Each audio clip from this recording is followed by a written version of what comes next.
दोस्तों नमस्कार। एक तरफ रेवोल्यूशनरी गार्ड्स का दावा है और दूसरी तरफ सीआईए की रिपोर्ट है, और इन दोनों परिस्थिति के बीच व्हाइट हाउस फंस गया है। फंस इसलिए गया है क्योंकि रिपोर्ट कहती है कि दरअसल ईरान युद्ध में जीत पाए या ना जीत पाए, लेकिन वह युद्ध को इतना लंबा खींचने की स्थिति में हमेशा ही रहेगा जब आपको बार बार बातचीत की मेज पर जाना ही होगा। और बातचीत की मेज पर आपको सफलता मिल जाए यह सोचना आप छोड़ दीजिए। और दूसरी तरफ ईरान के कमांडरों का दावा है, इस सीजफायर के दौर में हमने कुछ ऐसी मिसाइलें बना ली हैं जो अब अटैक करेगी तो वो बहुत कुछ निर्धारित कर देगी, यानी उसके बाद आप बातचीत की मेज पर आना बिल्कुल पसंद नहीं करेंगे। ये दो अलग अलग रास्तों के बीच में शायद सीआईए की रिपोर्ट इसलिए मायने रखती है क्योंकि सीआईए अमेरिका के भीतर कमोवेश हर राष्ट्रपति के लिए एक रिपोर्ट ईरान को लेकर तैयार करता रहा। और इससे पहले यानी 11 साल पहले अगर आप चले जाइए, जब ओबामा की सत्ता थी और उसके लिए सीआईए काम कर रहा था, और उसके बाद 2018 में जब ट्रंप के लिए सीआईए काम कर रहा था और ट्रंप ने ओबामा के समझौते को रद्द कर दिया था, और उसके बाद जब बाइडेन आए तो उन्होंने फिर से एक रास्ता बनाने की कोशिश की।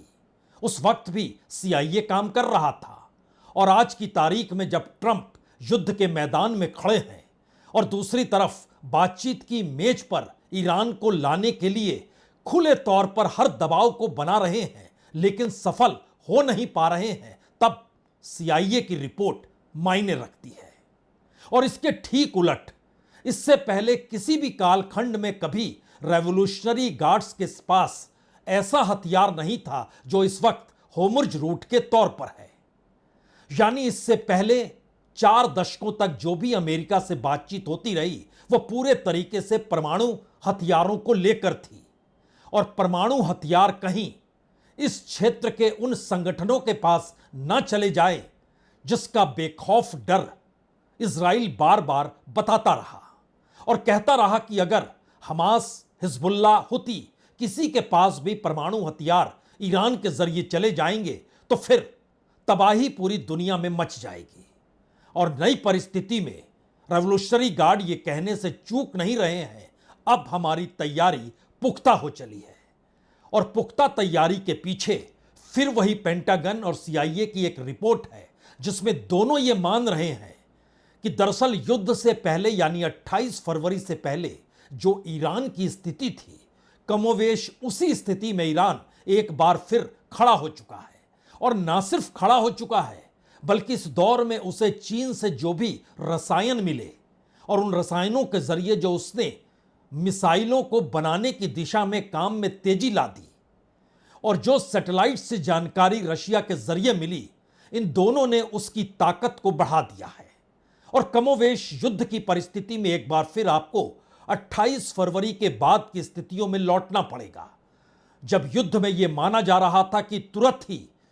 ईरान का हर कुछ खत्म कर दिया जाएगा। तो क्या वाकई ईरान की ताकत इस दौर में बड़ी हो चली है? क्या वाकई इस दौर के भीतर अमेरिका के सामने नया संकट है? बातचीत की मेज पर जीत मिलेगी नहीं और युद्ध में वो हारेगा नहीं। दरअसल आज हर पन्ने को हम पलटना शुरू करें, हमें उससे पहले लगता है 2020 यानी 6 बरस पहले जब ट्रंप राष्ट्रपति नहीं थे, उस वक्त उन्होंने एक ट्वीट किया था।